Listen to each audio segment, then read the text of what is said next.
আচ্ছা, এই ভিডিওটি ইনভেস্টিং পারপাসে এবং অবশ্যই লং টার্ম ইনভেস্টরদের জন্য। এই ভিডিওতে কতগুলো ডেটা নিয়ে আলোচনা করা হবে, যেগুলো খুবই ইম্পর্টেন্ট ডেটা, এগুলোর উপর নজর রাখতেই হয়।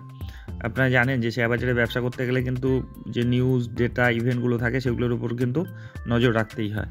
তো এখানে কতগুলো ডেটা আপনাদের সামনে প্রকাশ করা হবে, যেগুলো কিন্তু আপনাকে কতগুলো সিদ্ধান্ত নিতে কিন্তু সহযোগিতা করবে। এগুলো পুরোপুরি কিন্তু যে এই ডেটার বেস করেই যে আপনি এর উপর ইনভেস্টমেন্ট করতে গেলেন সেটা কিন্তু নয়।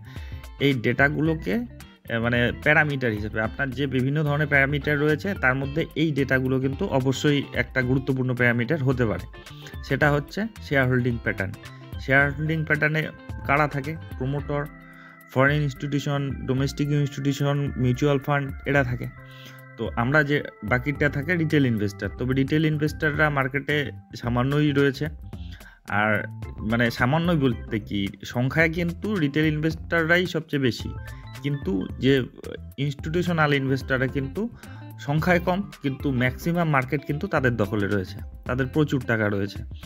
তো তারা যেখানে ইনভেস্টমেন্ট বাড়ায় সেখানে নিশ্চয়ই কোনো কারণ থাকে, কারণ আমাদের অ্যানালাইসিস এবং তাদের অ্যানালাইসিসের মধ্যে কিন্তু হাজারো পার্থক্য থাকে। এক একটা ইনস্টিটিউশনের কাছে কিন্তু বড় বড় অ্যানালিস্ট থাকে, যারা আর কি নিয়মিত অ্যানালিস্ট করে স্টকগুলোকে, মানে অ্যানালাইজ করে, সেগুলোকে নিয়ে ঘাটাঘাটি করে। তাদের ব্যাপারটাই আলাদা থাকে আমাদের চাইতে। তো তারা যেটা করে তো সেটা আমাদেরকে অনুকরণ করাই কিন্তু মানে উচিত, যেটা আগে আমাদের বড়রা বলে আর কি, যে ভালোদের অনুকরণ করতে হয়, বড়দের অনুকরণ করতে হয়। তো এক্ষেত্রেও কিন্তু তাই। তবে শেয়ার বাজারের ক্ষেত্রে পুরোপুরি এটা কথা ঠিক আমার মতে মানা ঠিক নয়, কারণ তাদের যে মোটিভ, তাদের যে অ্যাকাউন্ট সাইজ, তাদের যে রিস্ক নেওয়ার ক্যাপাসিটি, সেটা আলাদাই থাকে, আর আমাদেরটা আলাদাই থাকে। তো এক্ষেত্রে সেভাবে হয় না। কিন্তু তবুও তারা যেখানে যেখানে তাদের হোল্ডিং বাড়াচ্ছে, কেন বাড়াচ্ছে, এই ব্যাপারগুলোতে কিন্তু স্টাডি পারপাস হলেও কিন্তু নজরে রাখা দরকার। যে আজকের ডেটে এই ডেটাটা আমরা দেখলাম যে তারা হোল্ডিং বাড়িয়েছে, হয়তো এটা আপনাদের পোর্টফোলিওতে নেই, এই স্টকগুলো আমাদের পোর্টফোলিওতে নেই, কিন্তু তবুও নজর রাখা আর কি, যে এই ডেটার পরিবর্তনের ফলে স্টকের প্রাইসে কি পরিবর্তন এলো, এগুলো কিন্তু চোখ রাখা দরকার, বা স্টাডি পারপাসে কিন্তু এগুলো নজরে রাখা দরকার যদি আপনাকে মার্কেটে টিকে থাকতে হয়। তো যাই হোক, এই ভিডিওতে এমনই আর কি কতগুলো কোম্পানি নিয়ে আলোচনা করা হবে, যেগুলো স্টক নিয়ে আলোচনা করা হবে, যেগুলোতে ইদানিং কিন্তু এফআইডিআইরা মানে ইনস্টিটিউশনাল ইনভেস্টররা তাদের কিন্তু হোল্ডিং বাড়িয়েছে।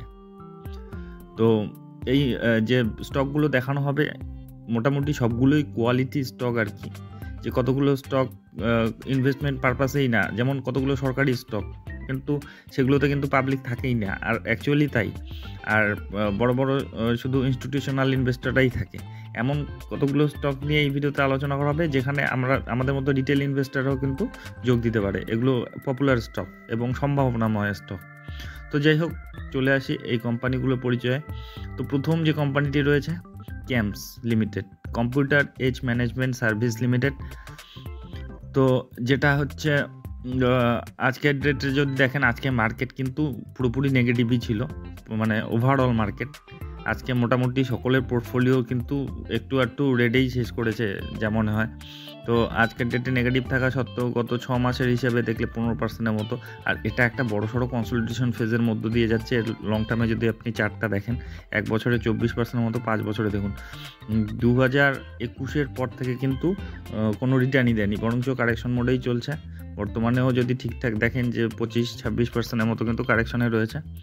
তো এই কোম্পানির যদি আপনি শেয়ার হোল্ডিং প্যাটার্নটা লক্ষ্য করেন, ইদানিং কিন্তু প্রোমোটররা মাল বেচেছে, প্রোমোটররা তাদের হোল্ডিং কিন্তু দিন দিন কমাচ্ছে, কিন্তু আপনি দেখবেন যে প্রোমোটররা যে মাল বেচছে সেটা পুরোপুরি পাবলিকের কাঁধে যাচ্ছে কিনা।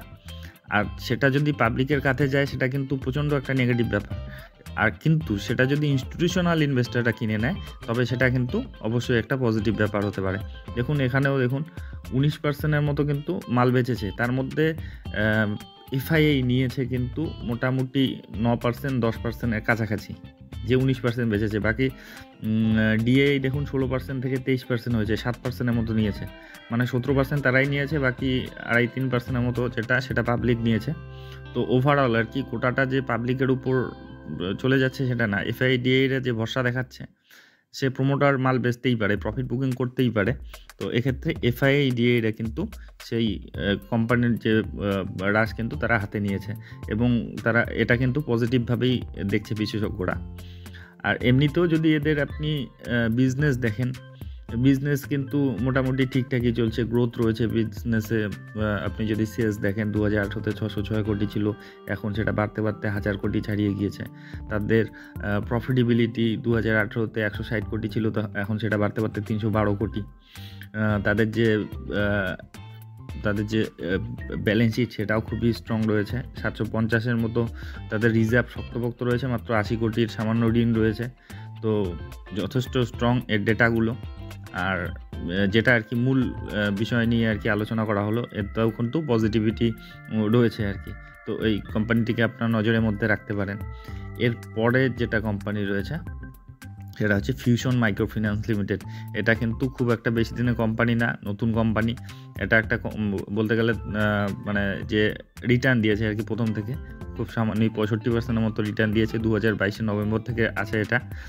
আর এটা ইদানিং একটা কনসলিডেশন ফেজের মধ্যে দিয়ে যাচ্ছে। আর আজকের ডেটে তো সমস্ত স্টকই রেডে শেষ করেছে, এটাও 2% নেগেটিভে রয়েছে। গত এক বছরের হিসাবে দেখলে 35% মতো রিটার্ন দিয়েছে, এবং চার্ট প্যাটার্নটা দেখলেই বুঝতে পারছেন একটা ছোটো মোটো র্যালি দেওয়ার পর কিন্তু কনসলিডেশন ফেজের মধ্যে দিয়ে যাচ্ছে। যেটা ফিউশন মাইক্রো ফিন্যান্স লিমিটেড, একেবারেই নতুন কোম্পানি। তো এই কোম্পানির যদি আপনি দেখেন, এখানেও কিন্তু হোল্ডিং বাড়িয়েছে।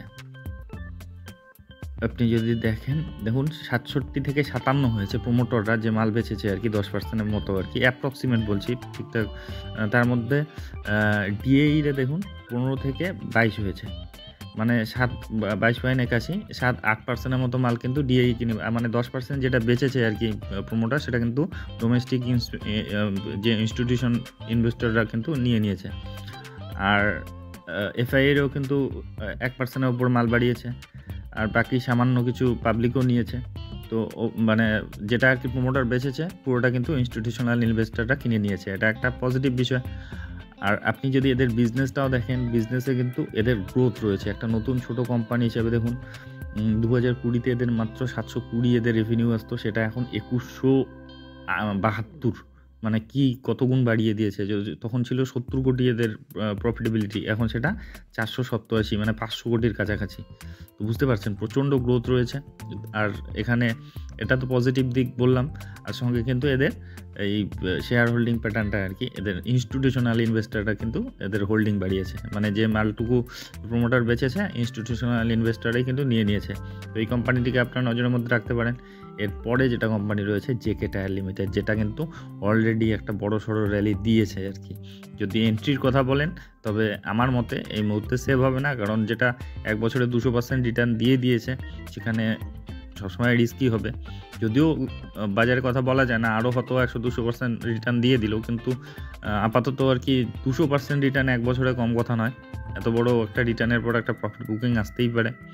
তো এক্ষেত্রে এই কোম্পানিতেও কিন্তু ইদানিং কিন্তু যে ইনস্টিটিউশনাল ইনভেস্টররা কিন্তু তাদের মাল বাড়িয়েছে। দেখুন 56% থেকে 53% হয়েছে এদের যে প্রমোটররা, মানে 3%-এর কাছাকাছি মাল বেচেছে। আর এফআইআই নিয়েছে প্রায় 2%-এর মতো, 10% থেকে 12% হয়েছে। আর ডিএই দেখুন 1% থেকে 5% হয়েছে, মানে পাবলিকও বেশি বেচেছে। আগে ছিল 32%, সেটা 28% হয়েছে পাবলিক যেটা বেচেছে। মানে এটা সবচেয়ে বেস্ট সিনারিও হয় যখন পাবলিক মাল বেচে আর ইনস্টিটিউশনাল ইনভেস্টররা মাল কেনে। তো এক্ষেত্রে কিন্তু তাই হয়েছে। তো এটা একটা ভীষণ পজিটিভ দিক। আর এর যদি আপনি বিজনেসটা দেখেন, এখানে বিজনেসেও কিন্তু তাদের সুন্দর গ্রোথ রয়েছে এবং জবরদস্ত গ্রোথ রয়েছে। দেখুন 2018-তে এদের সেলস ছিল 8,272 কোটি, সেটা বাড়তে বাড়তে এখন 14,936 কোটি। আর এখানে যদি প্রফিটেবিলিটি দেখেন, তখন 2018-তে মাত্র 63, 2 ডিজিটে ছিল, এখন মানে 4 ডিজিটের কাছাকাছি চলে গিয়েছে, 746 কোটি। মানে কী হারে বাড়িয়েছে। তো বুঝতেই পারছেন তাদের ডেটাগুলো দেখে, মানে ভীষণ পজিটিভ রয়েছে। তো এই কোম্পানিটিকে অবশ্যই আপনারা নজরের মধ্যে রাখতে পারেন। তো এই কোম্পানির পরের যেটা রয়েছে সেটা হচ্ছে সিকোয়েন্স সায়েন্টিফিক লিমিটেড। তো এই কয়েকটি যেগুলো নিয়ে আলোচনা করা হচ্ছে, তার মধ্যে এই কোম্পানিটি ব্যক্তিগতভাবে আমার খুব একটা পছন্দের না। তো যাই হোক, সেটা বড় কথা না। তো এখানেও কিন্তু হোল্ডিং বাড়িয়েছে হচ্ছে ইনস্টিটিউশনাল ইনভেস্টররা। এটা একটা স্মল ক্যাপ ধরনের কোম্পানি। তো এটাও অনেকটাই কারেকশনে রয়েছে। একসময় এটা ৩০০ টাকার ওপরে চলতো, সেটা এখন ১২৬ টাকায় চলছে। তো এই কোম্পানির যদি আপনি প্যারামিটারগুলো দেখেন, এর যে হোল্ডিং আর কি, এখানে এফআইআই ৬% আর ডিএই দেখুন, ডিএই কিন্তু অনেকটাই মাল বাড়িয়েছে। ৩% ছিল, ৭% হয়েছে। যেখানে প্রমোটররা কিন্তু কোনো মাল বেচেনি, ৫২%ই রয়েছে। এফআইআইরাও তাদের হোল্ডিং অক্ষত রেখেছে, ডিএইরা কিন্তু তাদের হোল্ডিং বাড়িয়েছে। পাবলিকরা যে মাল বেচেছে সেটা কিন্তু ডিএইরা কিন্তু কিনে নিয়েছে। তো এখানে যে প্রমোটররা, এফআইআইরা তাদের হোল্ডিং অক্ষত রেখেছে, পাবলিক মাল বেচেছে, ডিএইরা কিন্তু মাল কিনেছে। এটা কিন্তু একটা পজিটিভ দিক। কিন্তু এদের যে বিজনেসটাতে ইদানিং কিন্তু একটু সমস্যা, দেখুন একটু নেগেটিভে চলছে। 2018-তে এদের প্রফিট হতো 431 কোটি, কোথায় এখন সেটা কিন্তু নেগেটিভে, 122 কোটি মাইনাস, 144 কোটি মাইনাস। তো এদিক দিয়ে দেখলে তাদের যে যদি আপনি সেলস প্রফিটেবিলিটির দিক দিয়ে দেখেন, তবে কিন্তু মানে খুব একটা সুবিধার নয় আপাতত। তো যাই হোক আর কি, ইদানিং কি কারণে যে তাদের হোল্ডিং বাড়ালো, এগুলো নজরে রাখার জন্য। এগুলো মাল যে কেনার যে কিনতেই হবে বা আপনার পোর্টফোলিওতে থাকতেই হবে সেরকম কথা না। আমি প্রথমেই বললাম, এগুলো নজরে রাখার জন্য, যে এখানে ইনস্টিটিউশনাল ইনভেস্টররা মাল বাড়াচ্ছে, তো নিশ্চয়ই কিছু একটা ঘটতে যাচ্ছে বা হতে যাচ্ছে। তো সেই ব্যাপারগুলো নজরে রাখার জন্য। আর তার মধ্যে যে আগের যে স্টকগুলো কথা বলা হলো, সেগুলো প্রত্যেকটি কিন্তু কোয়ালিটি স্টক রয়েছে। তো যাই হোক, এগুলো নিয়ে, এই ব্যাপারগুলো নিয়ে এই ভিডিওটি ছিল। তো এ ধরনের ভিডিও যদি আপনাদের উপকারে লেগে থাকে, তবে অবশ্যই চ্যানেলটি সাবস্ক্রাইব করে রাখবেন। আর একটা বিষয়, এগুলো ইন্ডিভিজুয়ালি নাম ধরে বলা হয়, অনেক সময় প্রশংসা করা হয়, তাই বলে এগুলোকে কিন্তু রিকমেন্ডেশন হিসেবে নেবেন না। কারণ শেয়ার বাজারে আমি কোনো বিশেষজ্ঞ নই, কিংবা সেবি রেজিস্টার্ড অ্যানালিস্টও নই। আমি যা দেখছি, শিখছি, সেগুলোই আপনাদের সঙ্গে শেয়ার করছি। আর আপনারা যখন ইনভেস্টমেন্ট করতে যাবেন, আরও ডিপলি অ্যানালাইসিস করবেন, আপনাদের যে ফিনান্সিয়াল অ্যাডভাইজার রয়েছে তাদের উপদেশ নেবেন। আর অবশ্যই শেয়ার বাজারে যদি নামতে চান, ইনভেস্ট করতে চান, রিস্ক ম্যানেজমেন্ট অবশ্যই ঠিকঠাক রেখে তবে কিন্তু ইনভেস্টমেন্টের কথা ভাববেন। তো যাই হোক, ভিডিওটি শেষ পর্যন্ত দেখার জন্য ধন্যবাদ।